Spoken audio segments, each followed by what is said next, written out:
everybody. An excellent series of sessions there.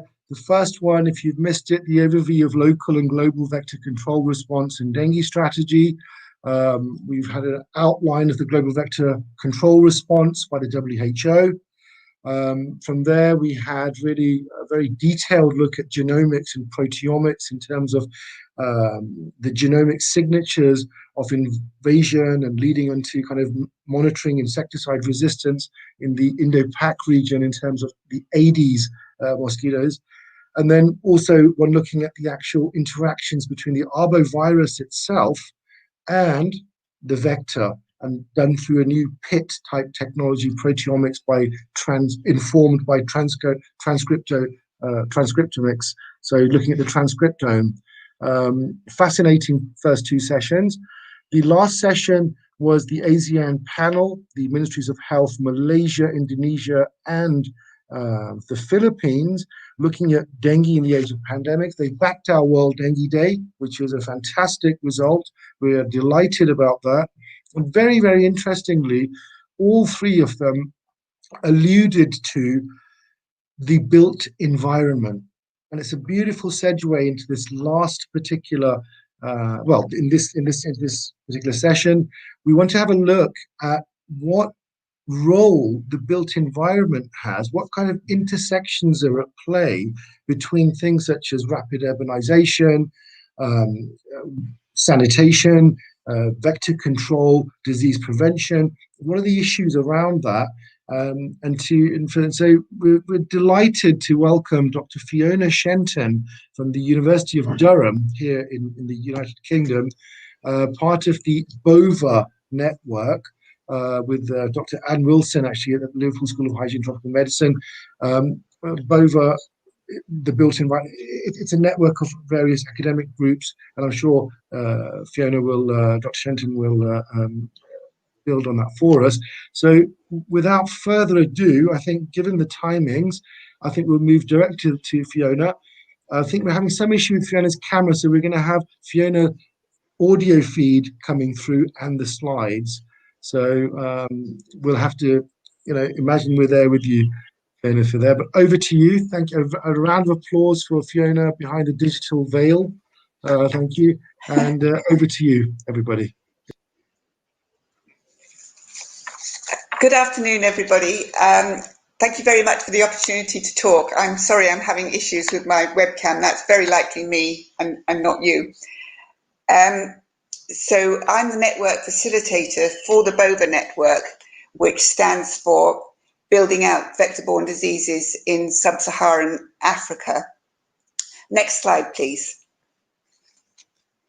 So as Kamran has mentioned, we are an interdisciplinary network of researchers and practitioners working on insect-borne diseases in coalition with professionals from the built environment. Next slide, please. So a little bit of brief background. I'm sure most of you are well up to speed with this, but insect-borne diseases are a major cause of ill health and death in Africa. The diseases that I've highlighted in red here are all neglected tropical diseases. Of the insect vectors, the deadliest are, of course, the mosquitoes, the Anopheline mosquitoes responsible for transmitting malaria, and the Aedes aegypti, which transmit dengue, amongst others. And while malaria, at least up until very recently, has been on the decline, dengue, on the other hand, is increasing exponentially. And if you discount this current, of course, COVID-19 pandemic, it's the fastest growing infection in the world. In 1990, there were 8.3 million recorded cases. By 2013, that was up to 58.4, and it's carrying on growing. Next slide, please. So improvements in the built environment offer new opportunities because most infections from these mosquitoes occur either in or around buildings. And mosquitoes are attracted in by host volatiles, primarily carbon dioxide in the exhaled breath. So the ease with which mosquitoes locate hosts and enter buildings depends on the number of people in a house, the indoor climate, the geometry and materials of the building, and of course the extent of any openings and entry points into the building. Deliver is a memory aid, if you like, for our current best recommendations, based on the evidence that we have to date on the things that work. So that's things that are simple and widely available now. Of course, there are new tools and technologies in the pipeline. And it's important to note that it's designed to be used as a package. So it's a combination of interventions which to be used together for maximum impact. Next slide, please. So starting with D for doors, many doors are poorly fitting, and this is an obvious means of mosquito entry, and even more so, of course, if they're left open. So there's a need for robust, high-quality doors that are well fitted, and the prototypes shown in these two images are metal, but importantly, they're perforated with gaps that will allow airflow. So they allow the passage of air, but not mosquitoes. Ideally, those doors would be self-closing, but it's also important if you're going to introduce, to at the same time trying to encourage behaviour changes, so get people into the habit of closing doors after themselves. Okay, next slide, please. So next are the eaves. That's the space between the wall and the roof.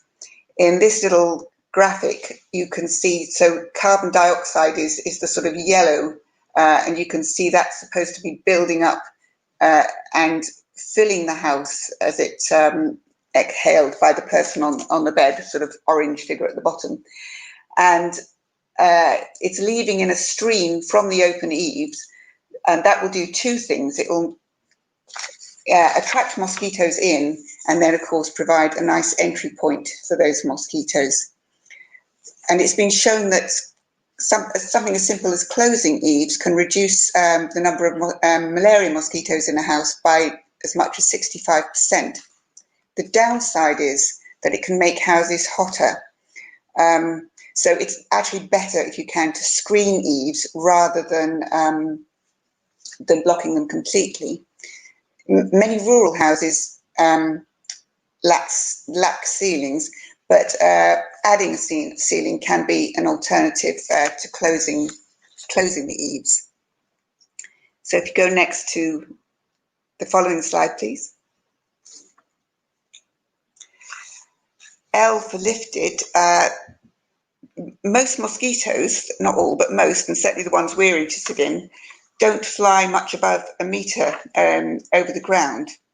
So the experiment shown here is trialling experimental huts at different levels, and they showed that for every metre above the ground, lifted above the ground, there was a corresponding decrease in the number of mosquitoes entering the house.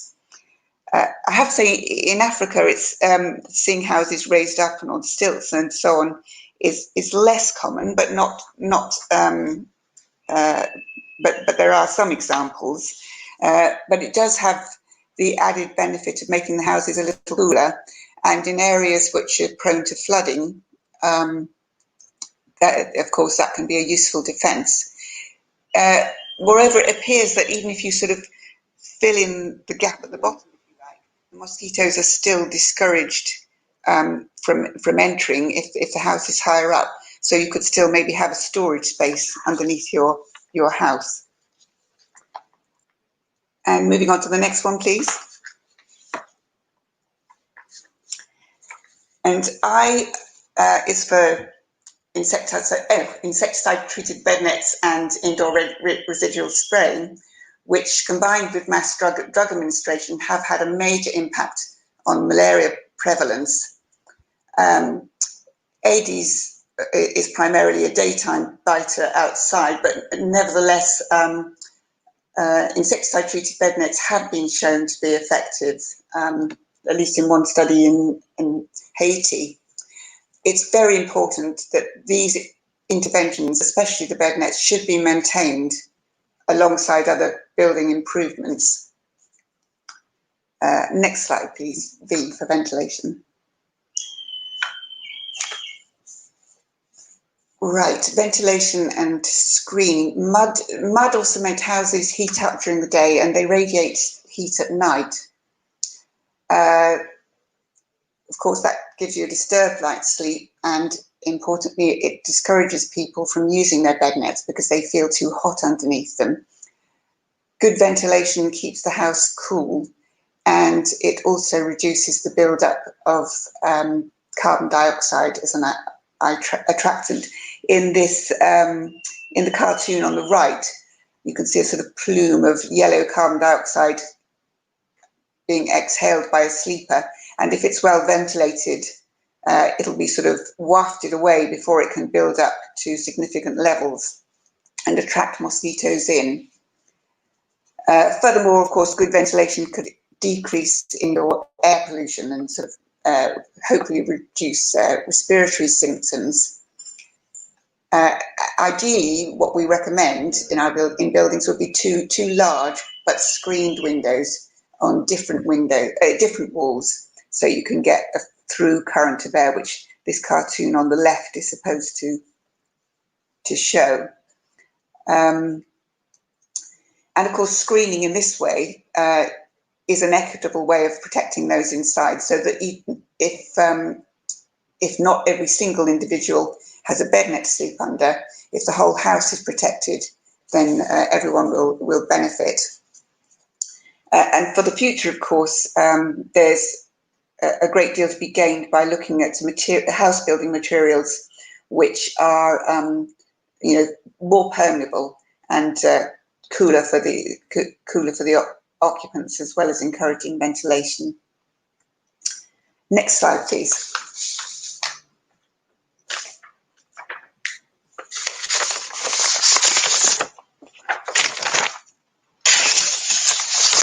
I've lost some of my.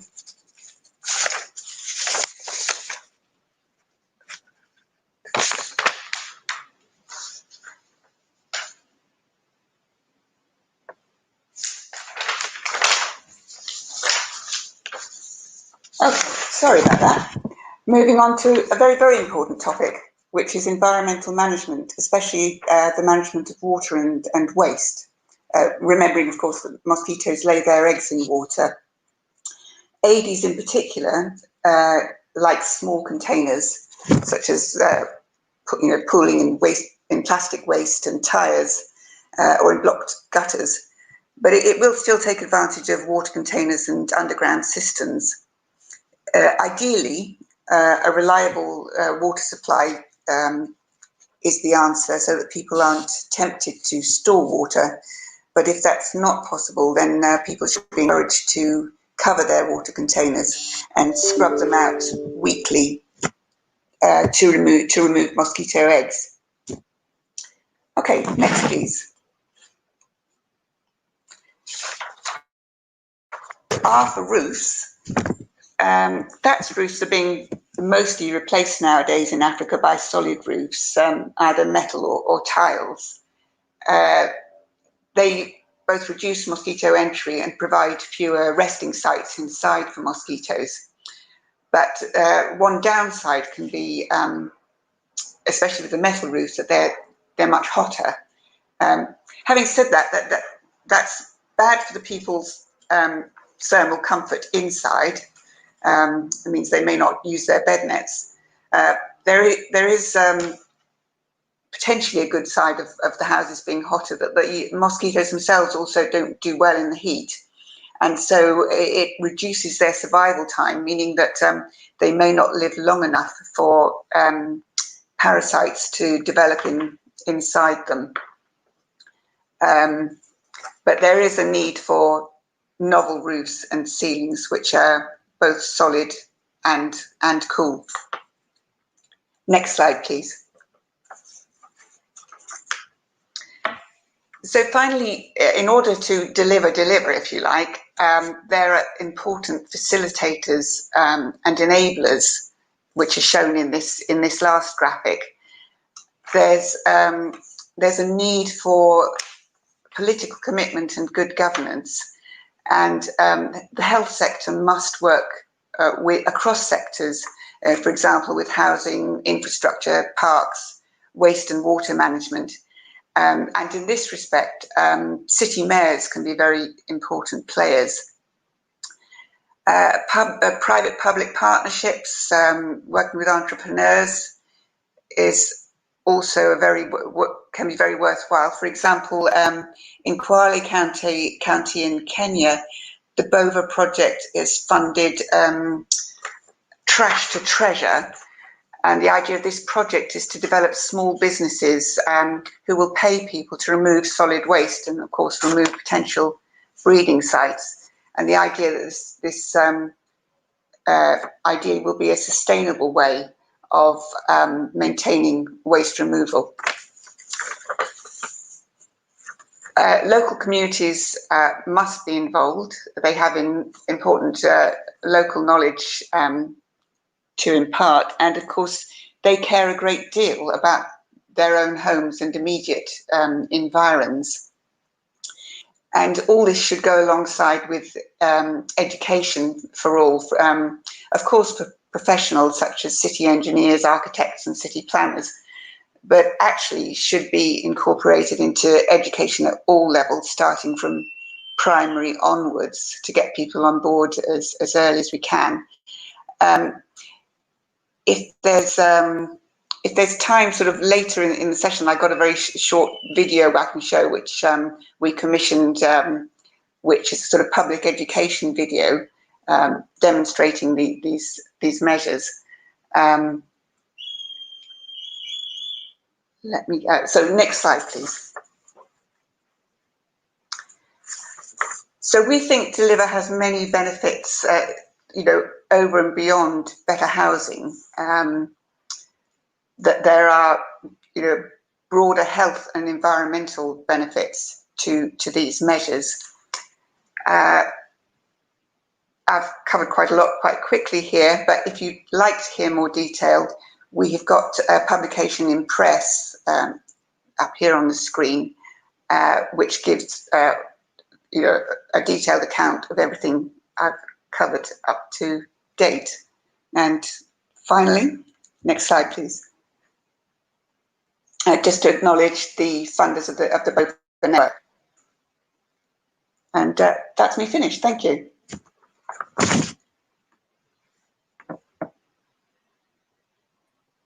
Hi there. Thank you very, very much, Fiona, for that. I mean, that mnemonic there, the deliver, has really actually educated us. Some very interesting points being raised through the chat in terms of the feedback from the audience, and a lot of it seems to be centered around. You actually covered it at the end, involving the community in program design in terms of perhaps lifted houses and getting their input into it. And it's something that you mentioned towards the end. I think we'll have a very interesting Q&A session after this, actually, in the sense that built environment, part, as you well know yourself, the Global Vector Control Response strategy of the WHO to 2030, one of the elements in that is to scale up appropriate tools. People tend to think they're the tools, the proteomics, genomics, molecular biology-based tools, that type of thing. However, the material side of things here and the entire kind of, how to put it, building tech, construction tech around this is a very, very needed area. I think it's a very appropriate type of technology for certain settings. So I think your deliver, the acronym you used there was absolutely fantastic. And I thank you for that. For time-wise, we're going to bring in the next speaker, Fiona.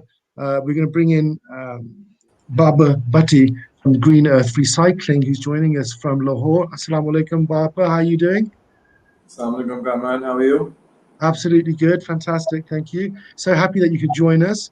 I think you would have seen that presentation, and I think it would have probably made your eyes light up because I was out in Pakistan, so a bit of background here, but I was a graduate of Tufts, prestigious Tufts University, and he's gone back as a young social entrepreneur, and he's really put together quite an amazing effort there in terms of green earth recycling. They're one of the largest recyclers in Pakistan.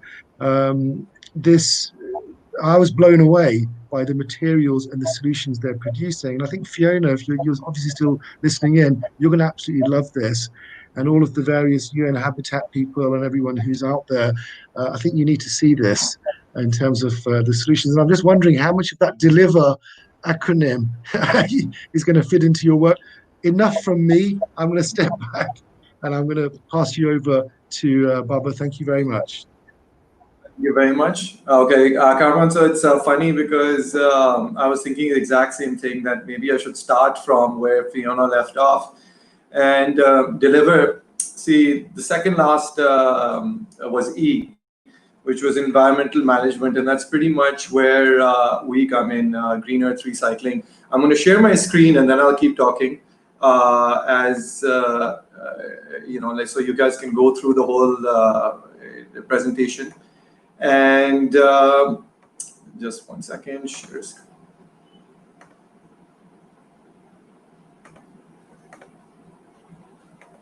All right, there you go.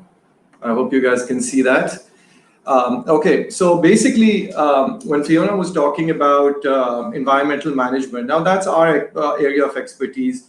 You know, we obviously all know that you know, data shows the lower income countries, and that's exactly what we're talking about right now as well. The Asian countries, the African countries, where the per capita GDP is lower, are more at risk to these kind of, you know, mosquito-borne diseases. And though there are many reasons why there's what do you call it? You know, obviously there's a problem of this.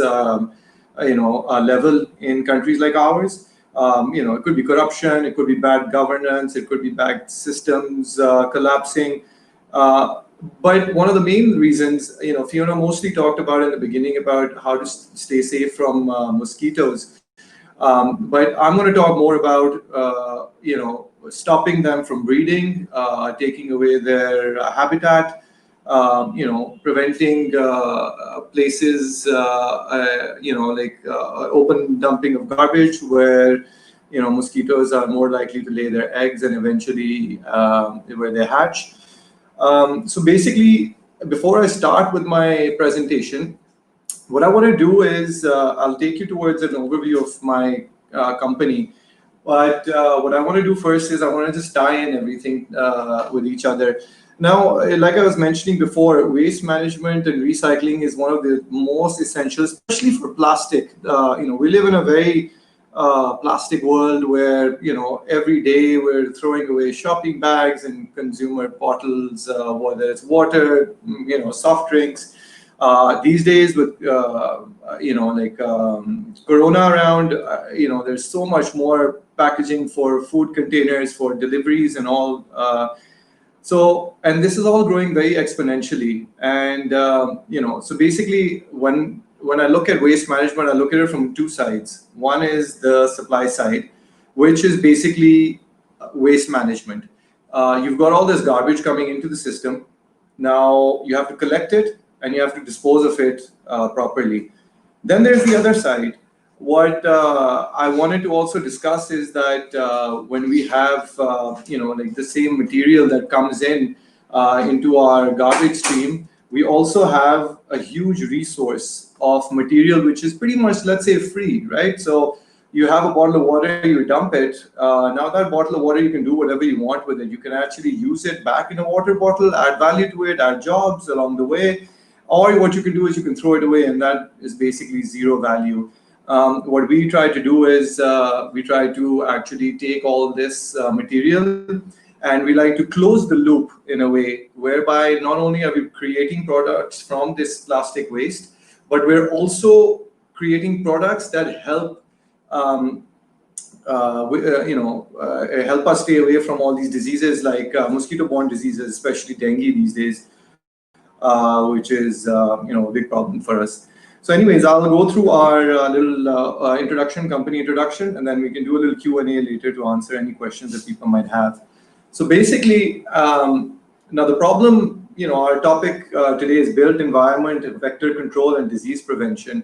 So built environment, is basically the whole problem is that urbanization is at its fastest pace in history right now. People are coming towards the cities. There's huge population migration going on.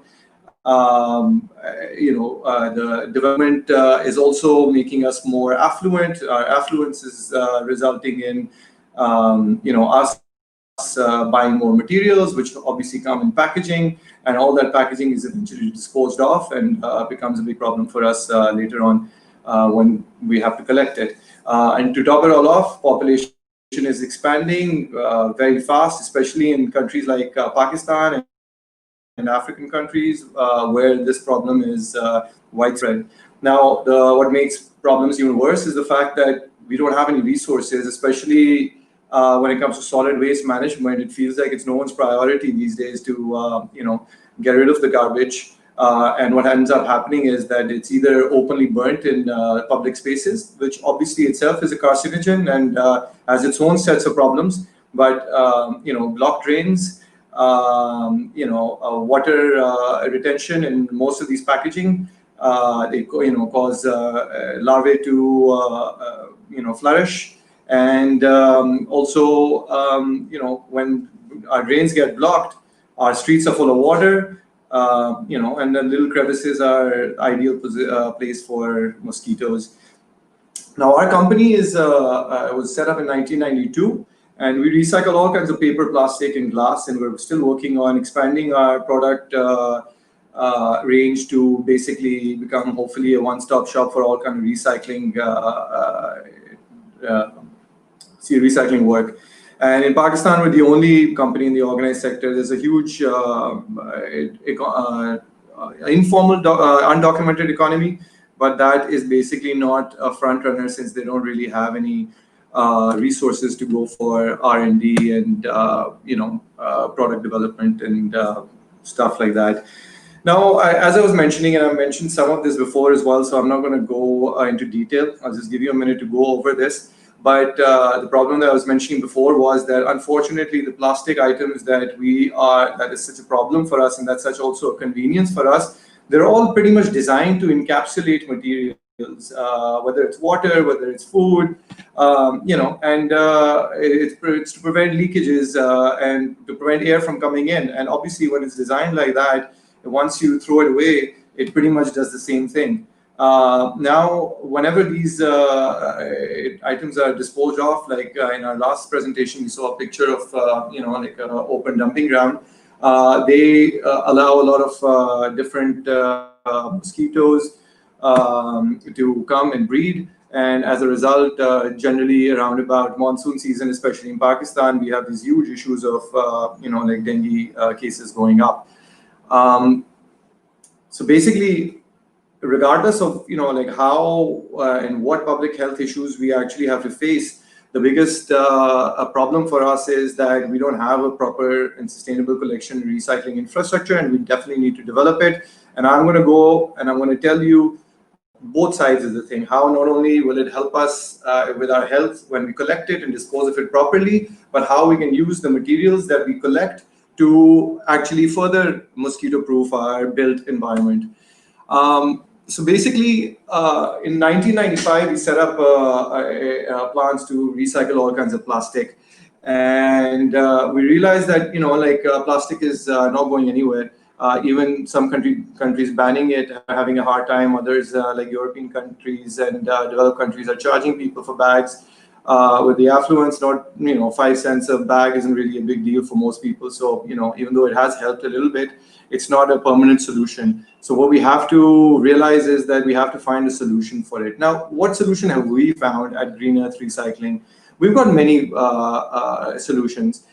So there's so much plastic out there that we can't make just one product. We need to make different variety of products. We have to make sure we take in as much recycled material as possible. Now, we don't work with virgin material. All the materials we basically use are 100% recycled and environment friendly. This is our first set of products that we basically launched back in about 98 or so, and we've been producing these for a long time now. They're outdoor furniture. They last a long time. They don't need to be brought back and forth from outside a house. We sell them to parks, colleges, schools. They stay cool. Unlike concrete benches, which might be a little cheaper, it's very hard to sit in the hot summer months. And this insulating ability of it means that when you sit down, you are comfortable. It's basically a wood substitute, which means that the wood, whatever wood can be used to make, this can be used as well. It's a little heavier, but obviously on the same end, it is very environment friendly as opposed to chopping down forests to get the wood to make these benches. Now you can see a before and after picture. The volume of plastic, especially film, is such, even bottles really, is such that by the time you end up processing it and reducing it, you can put it in a very small piece of furniture. This one might be about 40 kilograms, the bench that I'm showing you right now. It's got a wrought iron kind of a look. And, you can see from here, it's a prime example of how you can take all this plastic, put it into the shape of a bench like this, and eventually turn, let's say, an open dump site into a beautiful park if you need to. And the advantage of plastic lumber, that's, we don't need to go into details about that. Now, furthering the circular economy method, we started working with a lot of companies recently, and we developed a pallet. This pallet is basically something that's used in industry to cart around heavy materials. Forklift will generally lift this up. Now, this a particular one that you see over here, the pallet that we kind of tested as well. This is basically made by for Nestle using their own plastic waste that's generated in their own factory. So they basically we take their waste, we transfer them into a plastic pallet and give it back to them, and they use it in their logistics operation. Similar agreement we made with PepsiCo as well. We take their plastic and we convert it into these plastic separator sheets that they again use in their own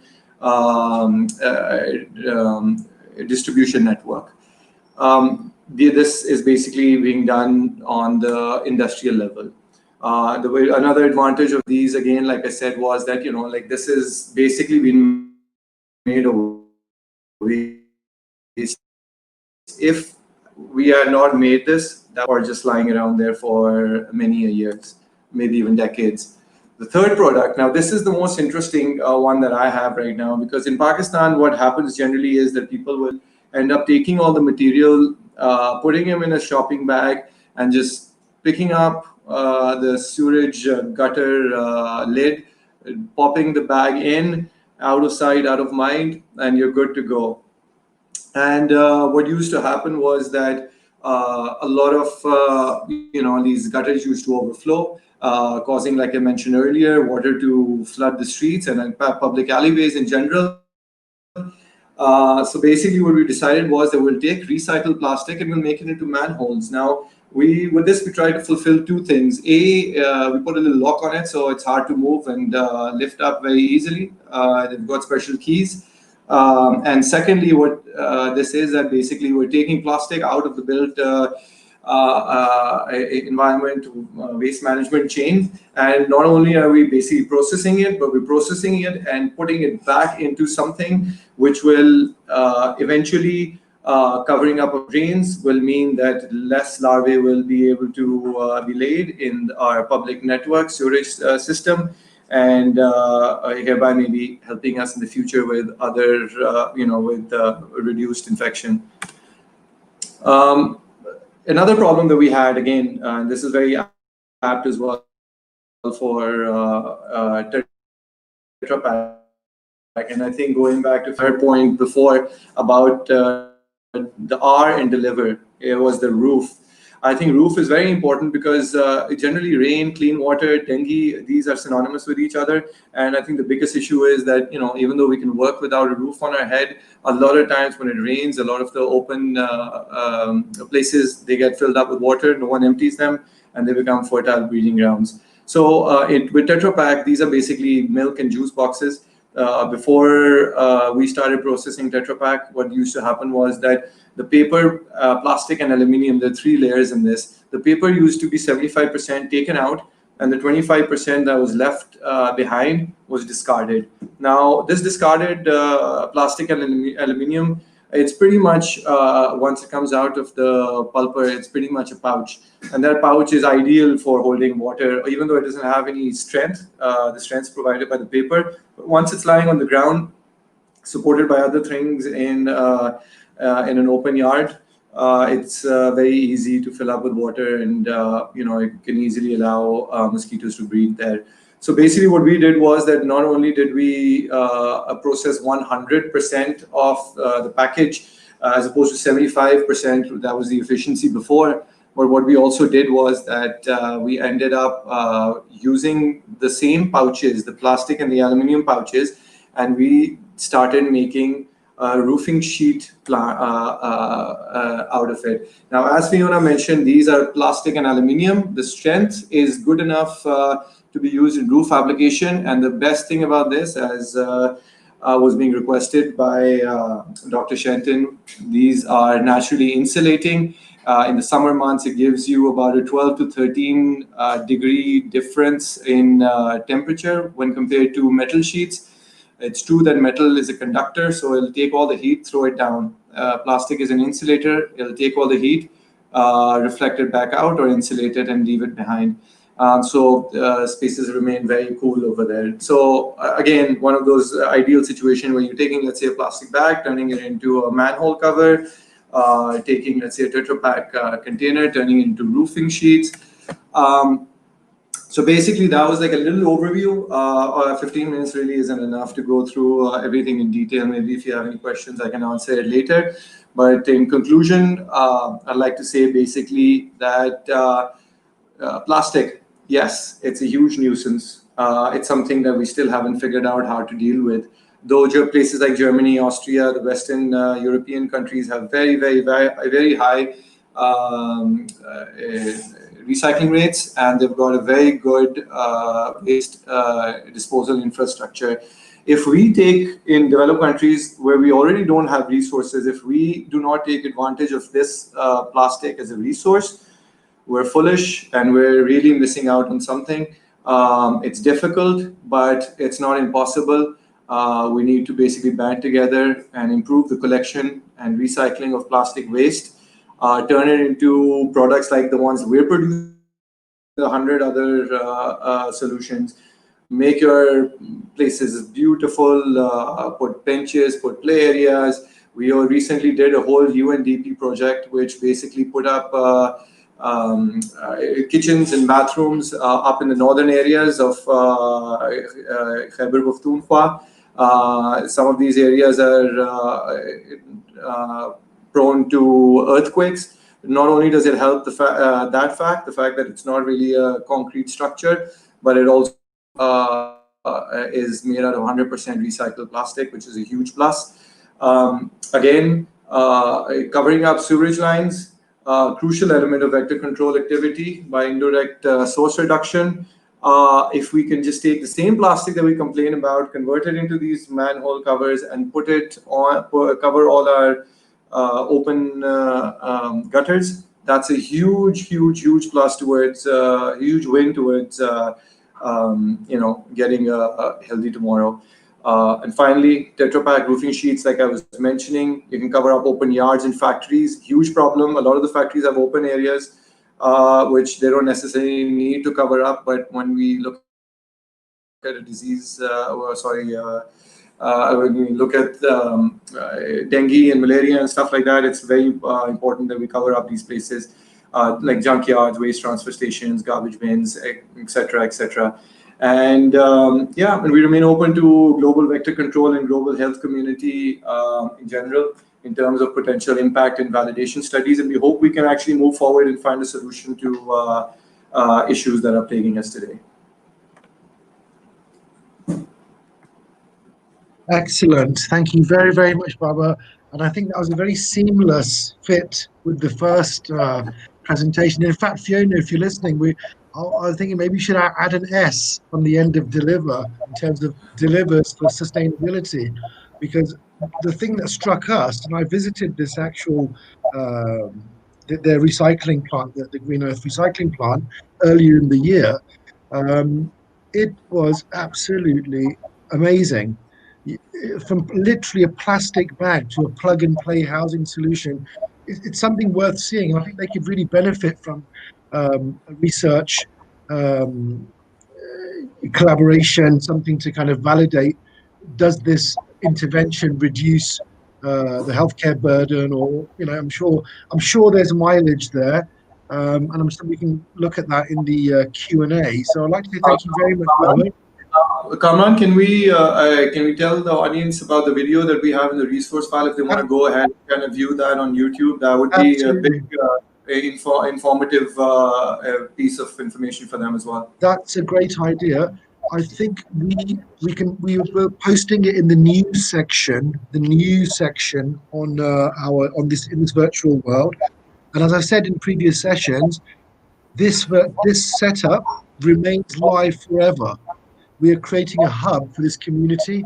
So we're going to get more and more people joining this. And so all the information, everything is there, including the entire replay of this will be back on immediately after we finish on that channel. And so people in the audience who are a bit shy, perhaps, I don't know, they want to have a different type of conversation with you, they can all kind of, reach you as well. But I just say thank you very, very much, Babar. And we're going to move to the next speaker, and then we're going to all reassemble for the Q&A. So I'm going to welcome in the next. So thank you very much, Babar, and we'll talk properly in the Q&A. I think we're going to bring in the next speaker. Nnadi, hello there. How are you?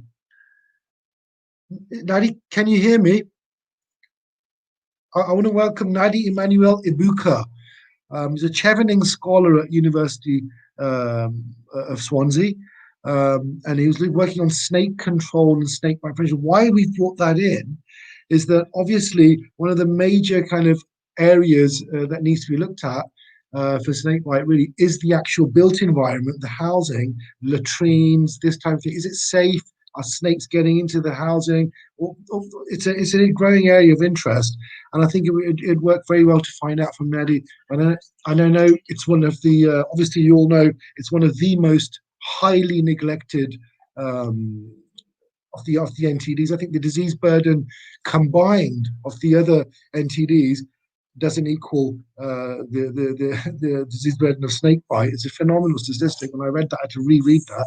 But anyway, I think a round of applause for the previous speaker, Babar, and a round of applause for Nnadi. Nnadi, I know that you've muted yourself there, but I know you're joining us from Nigeria. How's it going out there? You have to unmute, Nnadi. There's a little sign. Yes, you just did it. Hello, thank you for having me, Kamran. Yes, I've done that already. Yeah. All right, I believe you can hear me now.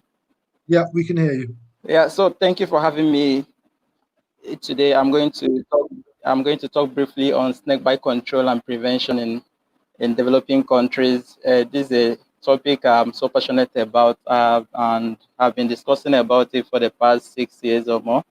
So as a introduction, snakebite, like you rightly said, is a serious but neglected public health issue, especially in developing countries, because we know the condition is complex by poverty and other circumstances.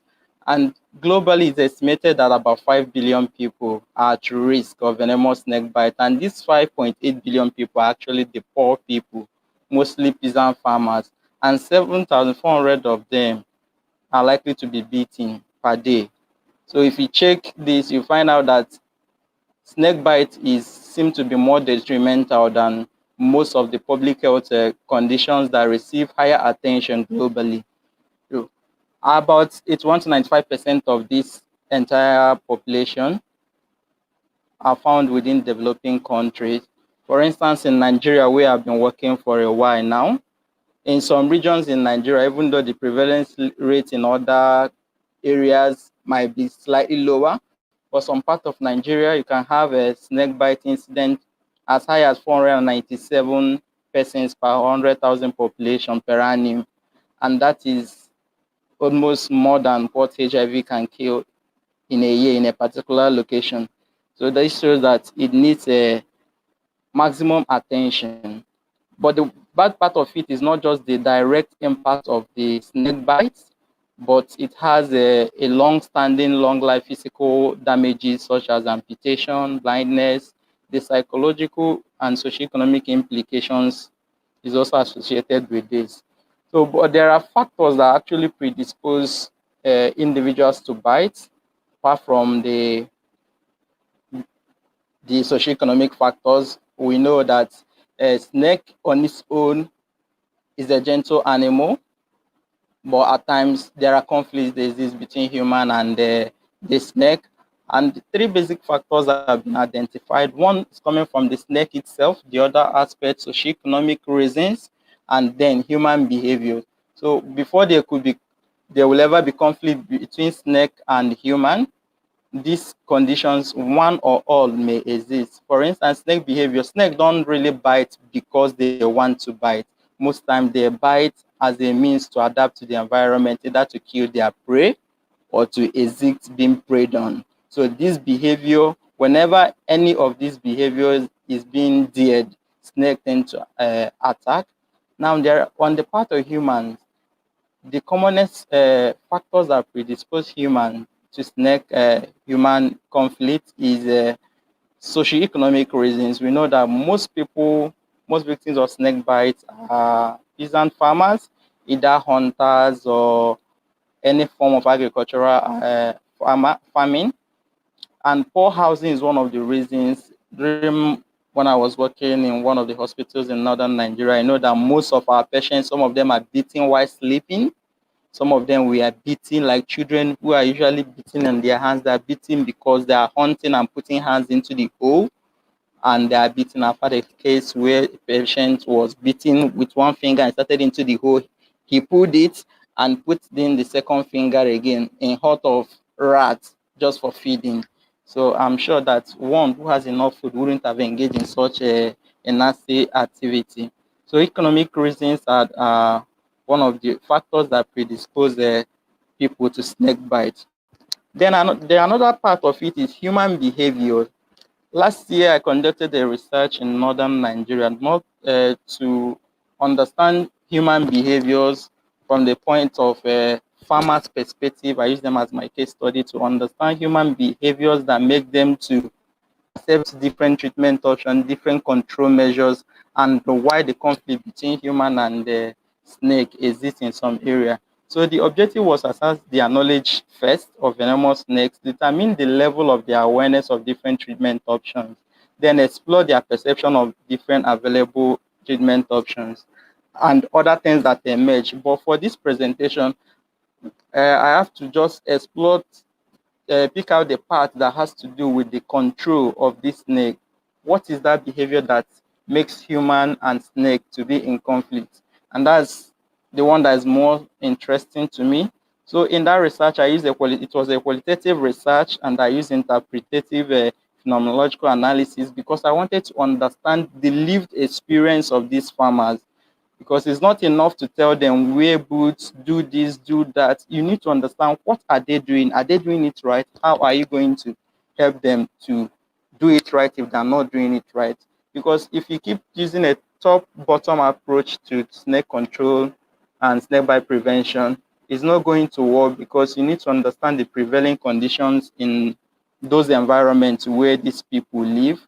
So my research in a particular state, Plateau, and I chose that site because people from different states travel all the way to this particular location to seek for treatment for those that have such medical seeking behavior. So I was able to get people from 11 tribes and 12 states, and 3 states rather. and I selected them purposefully so that I'll be able to get those that are truly farmers, not civil servants, not people that are highly educated, but people who are naturally exposed to snake bites. So at the end of the day, I analyzed my sample using thematic analysis. I got ethical approval for that. And these are my findings that are pertinent to snakebite control, human behaviors that affect their interaction or the conflict they have with snakes. So these are behaviors that I was able to find out from the analysis of the research. For instance, farmers describe their knowledge of snake determines how they control it, and their perception of the snake determines how they relate to that snake. So there are different other ones. For instance, some describe snake as a venomous animal. So almost half of them know that snake is venomous, or they say it's poisonous. In that case, every snake they see, they need to kill it. The snake becomes automatically an enemy. And that is not too healthy, because remember what I said about snake adaptation. So it's either it's going after its prey or it's defending itself. So whenever individuals attempt to kill venomous snakes, they tend to fight back or while trying to escape. So these are predisposing factors. There are notions and beliefs. Some believe that snakes are maybe can behave in a particular way because of a particular circumstance. For instance, one of the participants said that if you are going with a dog and a particular species of snake, the Gabon viper, sees you, is going to run after you. This particular behavior for dog lovers would not naturally move with their dogs if they are in such community. So the natural relationship that should have existed between human and other animals will be deterred because of this particular notion. So others see snake naturally as an enemy. So this is an automatic snake-human conflict. So it's either the snake, you believe that when snake sees you, it will attack you, or when you see the snake, it will attack you. So this becomes a very big issue. Some of them are drawn from religious beliefs, though, which could be, for instance, some believers from origin, snake has been the enemy of man, and man should always kill snake. This is not a healthy behavior for both human and the snake itself. Yeah. So other ones that, in terms of prevention, when I try to find out, okay, as you've narrated a lot of audios, what brings about the conflict, how do you prevent it? I was surprised to know that those farmers are aware, most of them are aware of the WHO recommended or the healthy way of preventing snakes, such as using the use of personal protective equipment, use of hand gloves when you have access to it. But the question is that knowledge is not enough for these people. Yeah, they know about methods to prevent snakes using personal protective equipment, but do they really have access to it? Why is it that despite their level of knowledge, they don't still adhere to it? Why is it that despite the level of knowledge, they don't follow the laid down protocols? Maybe we may find out why later. So others say that they use chemical repellents, different chemicals. Some believe that herbicides scare away snakes. Then another group of people admitted that they use snake charms. There are some communities, some countries, it works. And if you can charm one particular snake and believe you have the charm and attempt to use it on another snake, it may not work if actually it does work in the first instance. So that kind of practices predispose these people to snake-human conflict. And these are the areas, these things are important to me because we need to understand why people behave the way they behave so that we will know the best measure to take in trying to solve the problem. Now, strategies for snakebite prevention. Having understood human behaviors towards snake and how snake try to also behave towards human, I was able to find out from this research the importance of health education, which is always there. But why it's important, more important now, is that we should take a different approach from the findings. It's obvious that we need a different approach to tackling snake bites. It's not enough to tell people, do this, do that. So I've decided to pick out some public health promotion models that have been applied in other health promotion or other public health circumstances to address some public health issues. For instance, the health belief model. Now we've seen that some people behave or either kill or avoid snake or eat snake because or relate to snake because they have low risk perception of the consequences of the snake.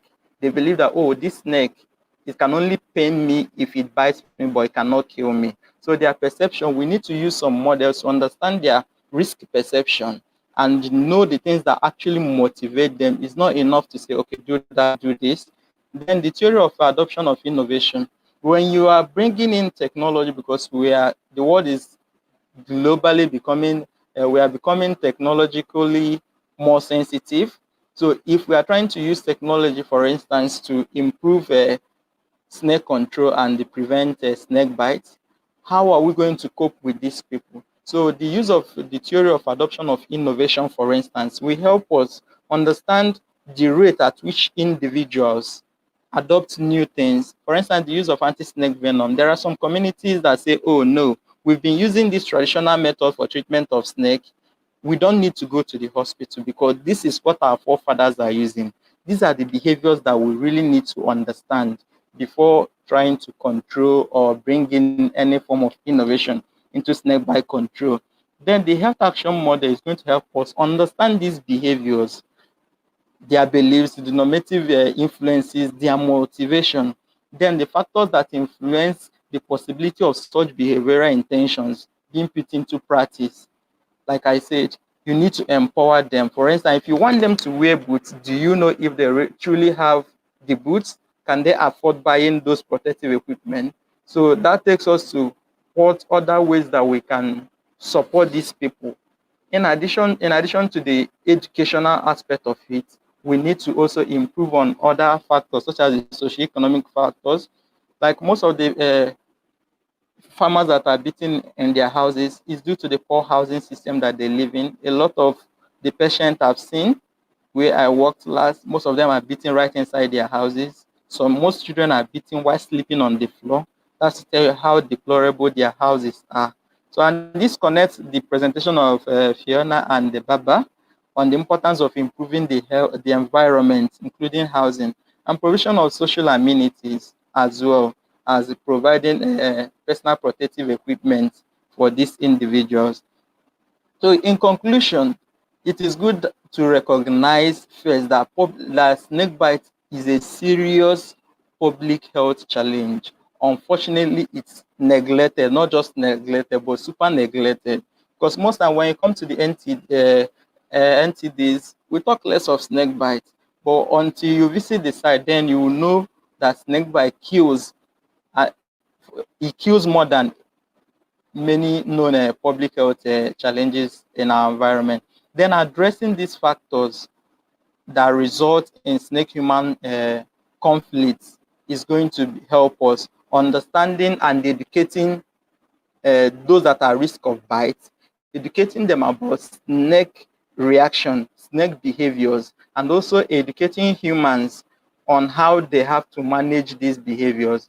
Rather than attempting to kill a snake, you could also find a way to take the snake out of your environment. So these are conditions that we need to put in place to ensure that the conflict between human and snake is reduced. Because if a farmer is beaten, I tell you, more than 10 people will get starved because a farmer, at least a farmer may produce a food that can feed a particular family. And imagine when that farmer is taken out of the farm for a period, that if he or she survives, and the implication that has on the economy, the family, the psychological impact. So there is need for intersectoral collaboration, health education, good policies by the government to consider these farmers and provide incentives for them in case of some such snake human conflict, in case it happens, and other social support and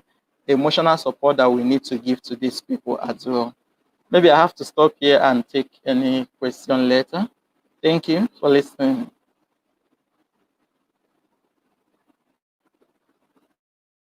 Thank you very, very much, Nnadi, for that. 81,000 to an upper limit of 138,000 people are dying of snakebite a year from a global population of 7 billion. The figures you put up there, the 5.8 billion people. This is a huge problem. This is exactly why we wanted to involve this you basically in this particular session. Because imagine the impact that just by addressing the built environment that you could have on those 138,000 deaths a year globally. I think it's an amazing area for collaboration, perhaps even feeding into the socioeconomic plan building, case building for better finance, better public health officers, better public health engagements on the ground in each country. So absolutely amazing, those figures, astounding and quite heartbreaking actually when you think about it in detail. I'd like to thank you very much for that, Nnadi. Last time we met was in the Liverpool train station after last year's bites. Yeah. When we and I thought to myself, I'm definitely going to see this guy again. In terms of, we were trying to get back to London by train with all of our equipment with us, and then and I was thinking we're definitely going to paths are going to cross again. So I'm delighted that we could have you here. It's my pleasure. And to represent Nigeria as well is fantastic, excellent. On that note, round of applause, digital round of applause for everybody. And could we bring back all of the, we've got apparently 8 minutes until we get the chop. But what I will say is that I know from the, I know Fiona's laughing, Fiona, hi there, Fiona, the audio of Fiona, we can hear you. We can see. I'm waving here. Yeah, we placed the video, and Babar, are you joining us? You might have to log back in as a speaker, Babar, if you can hear me. I think you can. Babar's gone back in, I think, as a visitor, because that's the way the system's configured. Perhaps that's something to look at in the future. So we'll just wait for Babar will be coming on in a minute. The question I wanted to ask, there are loads of questions that are coming through, and again, we're having a write-up of each session, and we're moving to a series of recommendations and perhaps even a policy document, at the very least a white paper on each of the sessions. And so as panelists, we will be batting those questions that the audience have very kindly put in to get your feedback and work with you, if that's okay, Fiona, with you as well, Nnadi and Babar. Yeah, brilliant. So we can do that, and then we can have a collaborative bit of work and get that thrown out. I think it's very, very important to do that. The question I wanted to ask you, so all the questions that the audience have, they're going to be put up on the lobby area. We encourage people, I can see from the chats that are going down, there's a lot of interest and a lot of kind of crosstalk and one-to-ones being set up, which is absolutely fantastic. That's exactly what this system is about. Brilliant. So that's fantastic. And now what I want to do is really ask the kind of question. Part of the 4 elemental pillars of the global vector control response strategy outlined by Dr. Rajpal Yadav this morning from the WHO, one of them was scaling up tools, right? Scaling up tools. The others engaging, mobilizing communities, enhancing surveillance, and strengthening collaboration. But the scale up of the appropriate tools, that's something very, very interesting, I think very applicable here. So I wanted to ask this firstly to Fiona. In your opinion, there was a slide that you showed, Fiona, a very, very good slide in terms of, I don't think we're going to be able to get that back up, but the slide with the stakeholders and the NGOs and everyone in a circle. What do we need to do to scale this up, to scale technology up that's going to actually reduce disease burden, impact disease burden? What would be the steps? What do we need to do, Fiona? Well, you know what? That is the $1 million question. It really is. It's the toughest thing, and it's what everybody, quite understandably, wants to know. So we've we do spend quite a lot of advocacy and working alongside people like UN Habitat. For example, UN Habitat published a document in 2015, which was International Guidelines for Urban and Territorial Planning.